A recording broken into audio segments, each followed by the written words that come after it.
अखिल भूमंडलीय सर्व शिरोमणि मुनि समाज के संस्थापक आदि मुनीश्वर योगेश्वर सदगुरुदेव शिव मुनि महाराज की जय। उपस्थित मुनि वृंद, साधु सज्जन वृंद, संत वृंद, साधक वृंद, आध्यात्म ज्ञान के जिज्ञासुओं और प्रेमियों, सभी श्रोता वृंद, आप सबको मेरा कोटिशः नमन, सप्रेम जय जीव। तो आध्यात्मिक चर्चा चल रही है और हम लोग सदगुरुदेव शिव मुनि महाराज रचित ग्रंथ सत्य सुंदर और स्वतंत्र विचार पर चर्चा कर रहे हैं। आज अध्याय 4 पर चर्चा होगी और गुरुदेव शीर्षक दिए हैं स्वतंत्र विचार का महत्व। यानी निष्पक्ष होकर विचार करने के लिए कह रहे हैं ना। कोई पक्षपात नहीं, अपने विचार को सुंदर विचार से देखिए, किसी के बंधन में नहीं, है ना। स्वतंत्र होकर विचार कीजिए, पक्षपात से रहित होकर। तो आगे हम लोग गुरुदेव के अध्याय 4 पर जो लिखा है पढ़ते हैं, है ना।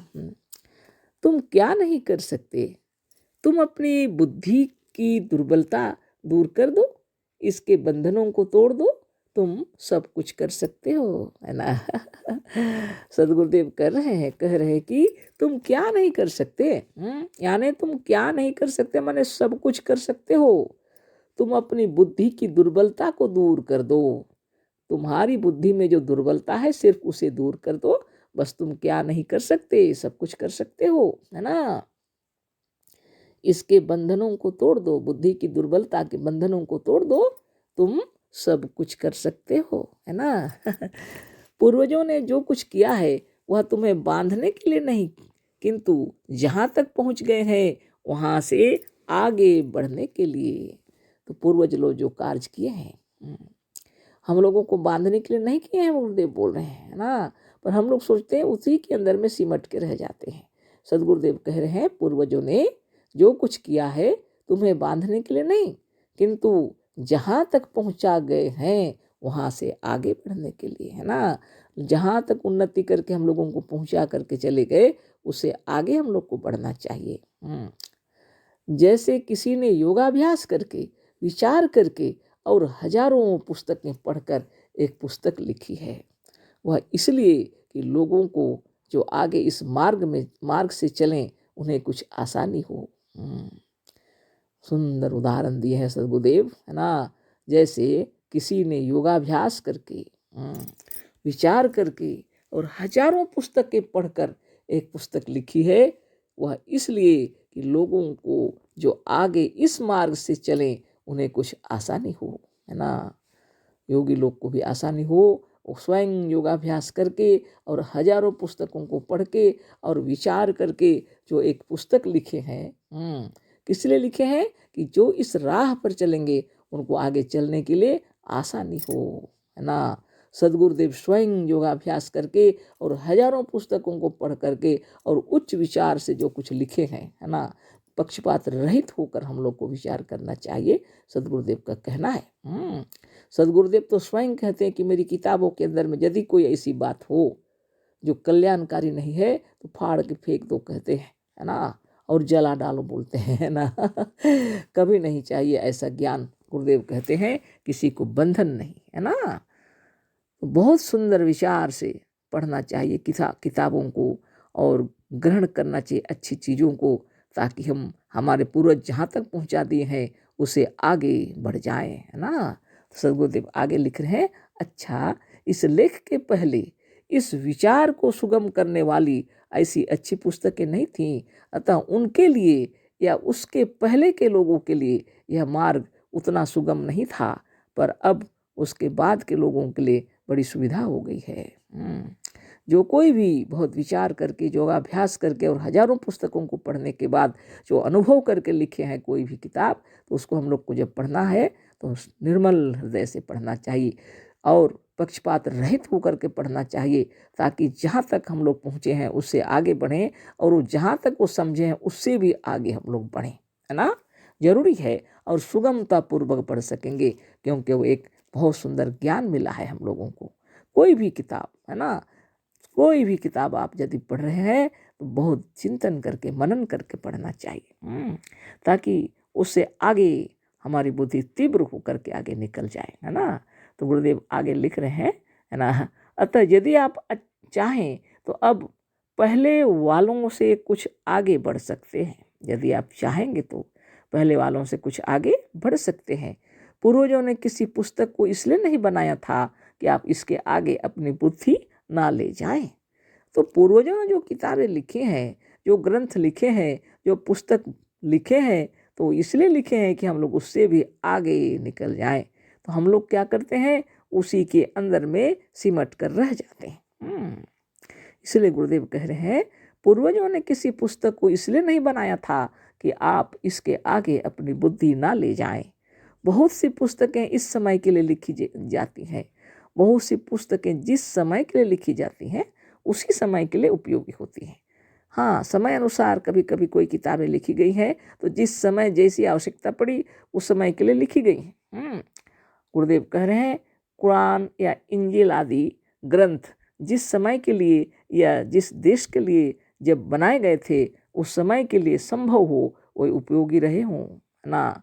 कहा नहीं जा सकता। सदगुरुदेव कह रहे हैं, कुरान या इंजील आदि जिस समय जिस ग्रंथ लिखे गए उस समय उस देश की परिस्थिति परिवेश जो कुछ भी रही हो उसके हिसाब से ही लिखे हैं, है ना। हो सकता है उस काल के लिए वो किताबें उपयोगी रही हों, है ना। अतः किसी की निंदा करने की आवश्यकता नहीं है। सदगुरुदेव कह रहे हैं, किसी की भी निंदा करने की आवश्यकता नहीं है। आप अपनी स्वतंत्र बुद्धि से पढ़िए, स्वतंत्र विचार कीजिए और उसकी अगर आपको त्रुटि दिखाई पड़ती है तो उसको छोड़कर अच्छाई को ग्रहण कर लेना चाहिए, है ना। और समझ लीजिए कि यह मार्गदर्शक है, यह पुस्तक मिली हमको। किसी भी किताब को पढ़िए तो बहुत प्रेम से पढ़िए, है ना, और समझिए। उनके अंदर कोई अगर आपको पसंद नहीं आया तो उसको छोड़कर अच्छाई को ग्रहण कर लेना चाहिए। लेकिन समझना चाहिए कि यह पथ प्रदर्शक के रूप में आपने सामने खड़ा है और चिंतन कीजिएगा तो आपकी आत्मा आपको बताएगी, आगे बढ़ने की राह आपको मिल जाएगी ना। देश और काल के विचार से वह ग्रंथ कुछ अच्छे रहे होंगे। तो गुरुदेव कह रहे हैं, किसी भी किताब की निंदा न करें, निंदा करने की कोई आवश्यकता नहीं।